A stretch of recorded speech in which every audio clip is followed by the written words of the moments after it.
그 읽고 기다려라. 네. 안녕하세요. 하나님을 믿고 앞으로 어떻게 살아가면 좋을지 배우고 싶은 박창욱입니다. 저는 학창시절 친구 따라 친구가 좋아서, 탁구가 좋아서, 축구가 좋아서 교회를 다녔던 적이 있습니다. 그렇게 시간이 지나면서 흥미가 떨어지고 자연스럽게 교회를 다니지 않게 되었습니다. 지금까지 하루하루 열심히 살아온 평범한 청년이었습니다. 그러던 어느 날 회사에 다니며 회사 성장 관련 영상을 찾다가 가인지 캠퍼스라는 컨설팅 회사를 알게 되었고 손창훈 연구원님과 김경민 목사님을 알게 되었습니다. 가인지가 수십 년간 개발한 솔루션은 훌륭했고 우리 회사의 인재 채용과 조직 문화를 구축하는 데 큰 힘이 되었습니다. 한 달에 한 번 있는 김경민 목사님과의 미팅 시간에는 감탄사를 연발하지 않은 적이 없을 정도로 제안하는 솔루션에 감명을 받았고 정말 따뜻하고 지혜로운 분이시구나를 느꼈습니다. 그러던 어느 날 초대받은 목장 모임에서 신에 대한 주제로 이야기를 나누었습니다. 내가 평소 똑똑하고 정말 멋진 분이라고 느꼈던 사람이 믿는 하나님에 대해 궁금해지기 시작했습니다. 찾아보니 토요일 새벽 예배가 있길래 토요일 새벽 5시 눈을 뜨고 다음 교회로 6시 새벽 예배를 드리러 갔습니다. 예배가 시작되고 찬양을 시작하는데 갑자기 눈물이 흐르기 시작했습니다. 저는 아직도 어떠한 이유에서 눈물이 나는지 모릅니다. 하지만 찬양이 끝나기 전까지 가슴이 계속해서 뜨거웠고 계속해서 눈물이 흘러 넘쳤습니다. 내가 왜 이럴까 더 궁금해지기 시작했습니다. 김경민 목사님과 김균환 목령님의 도움으로 목사님을 만나 뵙고 믿음, 은혜, 구원, 죄, 자식의 권세 등 예시를 통해 이해하고 하나님을 영접하고 믿기로 하였습니다. 하지만 마음속에 하나 걸리는 것이 있었습니다. 제 안에는 제가 하나님을 믿기로 마음먹은 줄 모르고 있었습니다. 쉽사리 말할 수가 있었더라면 했겠지만 제 안에는 이전에 상처가 있어 제가 교회를 나가겠다 편하게 말을 할 수 없었습니다. 목사님에게 배운 기도하는 방법으로 바로 그날 기도를 했습니다. 바로 제 아내도 이 자리에 오게 해달라고 말입니다. 그 과정에서 김경민 목사님, 김균환 목사님, 손창훈 연구원님 그리고 그 아내분 등 많은 분들이 저희를 위해 기도하고 도움을 주었습니다. 바로 그 다음 주에 아내와 함께 목사님을 만나 우리 부부는 다시 자식의 권세를 누리며 하나님을 믿고 살아가기로 하였습니다. 정말 감사한 일입니다. 저는 아직 신앙생활에 있어서 아무것도 모르는 갓난아기와 같습니다. 하나씩 배우고 묻고 생각하고 오직 하나님에게만 기대고 의지하며 살아갈 것입니다. 그리고 저를 위해 기도해 주시고 도움 주신 많은 분들에게 감사하다는 말 다시 전하고 싶습니다. 감사함을 잊지 않고 베풀며 살아가겠습니다. 정말 감사합니다. 자, 우리 세례증서 전달하겠습니다. 세례증서 이름 박창욱, 남수아시아 목장. 위의 사람은 성부와 성자와 성령의 이름으로 세례를 받고 본 교회의 세례교인이 되었음을 증명합니다. 주 2021년 6월 6일 대한예수교 장로회 다운교회 석정일 목사.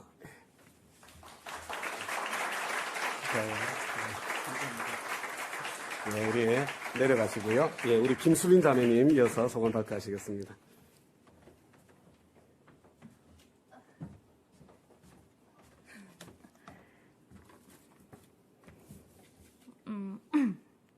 안녕하세요. 김수빈이라고 합니다.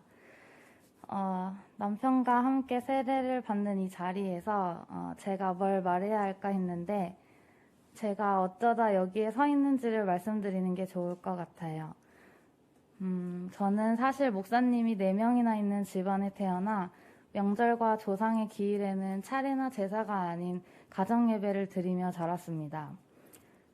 주변에서도 그걸 복이라고 하던데 제 마음엔 항상 두려움이 있었어요. 왜 그랬는지부터 이야기를 해볼게요. 제 친증조 할머니는 무당이셨어요. 그 때문인지 모르지만 할머니는 항상 몸이 안 좋으셨고 가족 구성원들 모두 잘 되는 일도 없고 사촌 오빠는 매일 귀신을 보고 사촌 동생은 종종 어떤 사람이 곁에 오기만 해도 소름이 돋았는데 그날 그 사람한테 안 좋은 일이 벌어진다든지 밤에 무언가 자신을 감싸는 것 같은 소름 돋는 두려움에 기도를 받고 잠들곤 했어요.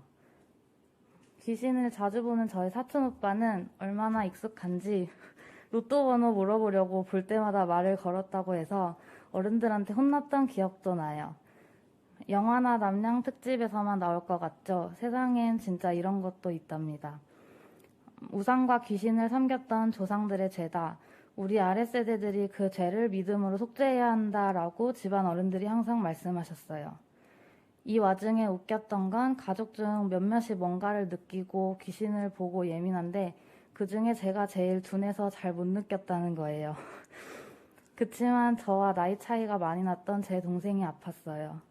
저는 기도도 많이 하고 예배도 안 빠지고 찬양단도 하고 악기도 하고 교회 봉사에 목을 맸어요. 재밌기도 했지만 어린 마음에 제가 이렇게까지 하나님의 일을 하는데 내 상황을 좋게 해주실 거라 믿었던 것 같아요. 그때는 열심히 하지 않으면 모든 것이 더 안 좋아질 것 같았어요. 하지만 고등학교 1학년 기말고사가 끝나는 날 결국 제 동생은 먼저 떠났어요. 그 조그만 아이의 영향력은 너무 강력했어요. 저희 가족은 무너졌고 이해할 수 없었고 받아들일 수 없었어요. 뜻이 있을 거다, 천국에서 만날 거다, 감당하지 못할 시련은 주지 않으신다 하며 위로의 말들은 하나도 와닿지 않았어요. 그 후에도 마음을 다잡고 진짜 하나님을 찾아야겠다 혼자 헤매던 시기도 몇 년 있었는데 결국에 다 그만두자라고 스스로 다짐 후 모든 걸 묻고 아무 일 없었던 듯 살았어요. 그러던 대학교 3학년 말쯤에 지금의 남편을 만나게 되었어요. 연애하는 5년 동안 저한테 단 한 번도 화를 내지 않은 착한 사람이고 늘 제가 먼저고 저에게 뭐든지 다 예스맨. 남편을 만나고 제가 편해 보이고 성격도 동글동글해지고 많이 밝아졌다는 말을 지금까지 들을 만큼 참 착한 사람이고 좋은 사람이에요. 그런 사람이 제가 꺼리는 걸 알면서도 어느 순간부터 하나님에 대해서 알고 싶다고 하더라고요. 처음 며칠은 물가에 아들내미 내놓은 것처럼 불안했지만 몇 주가 지나도 계속되는 남편의 순수한 이끌림에 기분이 묘했어요. 타이밍이라는 게 이런 걸까요? 하필이면 너무 애쓰지 말고 물 흐르듯 흘러가는 대로 되는 대로 살아보자라고 서로 다독이던 때였어가지고 생각이 많아지기 시작했어요. 그러던 주말에 아침 일찍부터 안 보이길래 전화를 했더니 새벽 예배 궁금해서 나와봤다고 하면서 뭔지 모르겠는데 눈물이 줄줄 났대요. 자꾸 집에서 CCM 틀어놓고 요새 자기 최애곡이라고 하면서 말이죠. 내가 세상에서 제일 의지하고 제일 선하다고 생각하는 사람이 내가 가장 미워하고 싶은 존재에게 다가가려 하다니 아이러니하죠. 그런 남편을 혼자 교회에 보냈는데 같이 가자는 말은 못하고 끝까지 맛집을 가자고 자기를 교회로 데리러 오래요. 그렇게 처음 이곳에 와본 날 아마 저를 본 사람들이라면 잔뜩 긴장하고 경계하고 있는 저를 알아채셨을 수도 있어요. 그날 처음 뵌 김균원 목녀님이 요새 좋아하는 그림이라고 그림 한 장을 보여주셨는데 물에서 건져주려는 두 사람의 팔 그림이에요. 물에 빠진 쪽의 손은 다 놓아버렸지만 건져주려는 쪽의 손은 물에 빠진 사람의 팔뚝을 계속 잡고 있는 그런 그림이었어요. 그걸 보고 마음이 한번 쿵. 그리고 김경민 목사님의 대화 중에 왜 내게 이런 일들이 일어났는지 이해가 안 가고 알 수가 없지만 분명 내가 모르는 그 뜻과 그 무언가가 날 위해 있을 거란 그것까지 믿는 것이 믿음인 것 같다라는 말씀을 해주셨는데 거기서 또 한 번 쿵. 그 다음 주 목사님을 만나서 믿음에 대한 이야기를 나누었고 내 현실이 바뀌기만 바라며 교회 일에 목을 맸던 예전에 제 자신이 떠올랐어요. 제 의지와는 정반대로 흘렀던 생각과 마음들, 그건 제 의지가 아니었겠죠?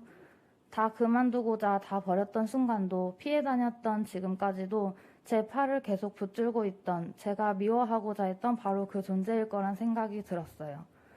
하필 정말 하필 제 스토리를 몰랐던 김경민 목사님 부부가 저에게 그런 그림을 보여주고 그런 말을 했던 건 대체 뭘까요?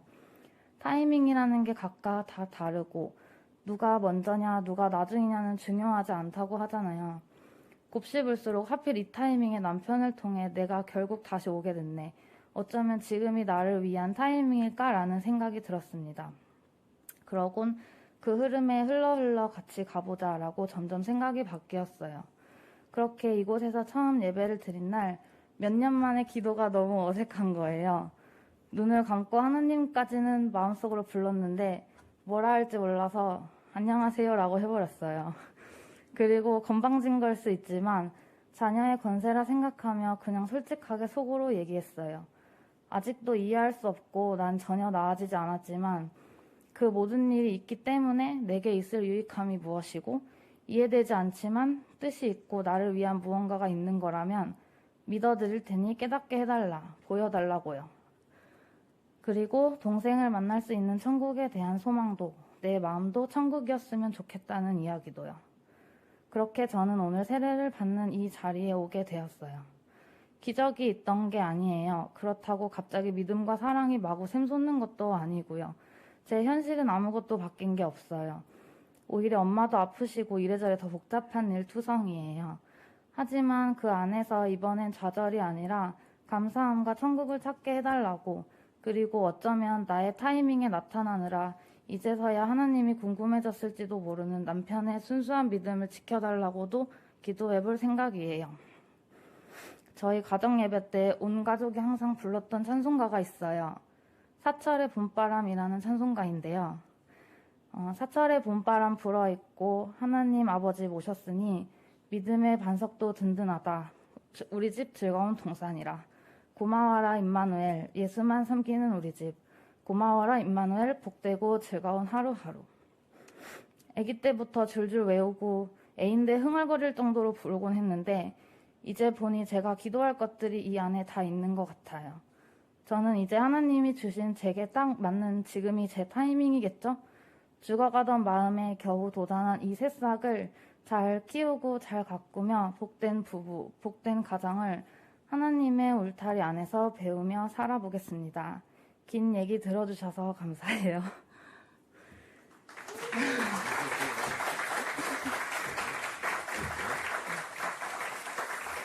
세례증서 전달하겠습니다. 세례증서 이름 김수빈, 남수아시아 목장. 위의 사람은 성부와 성자와 성령의 이름으로 세례를 받고 본교회의 세례교인이 되었음을 증명합니다. 주 2021년 6월 6일 대한예수교 장로회 다운교회 석정일 목사.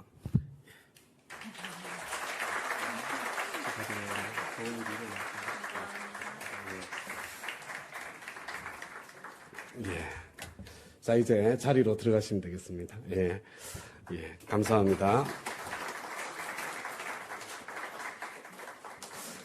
예. 그래요. 예. 너무나 감사합니다.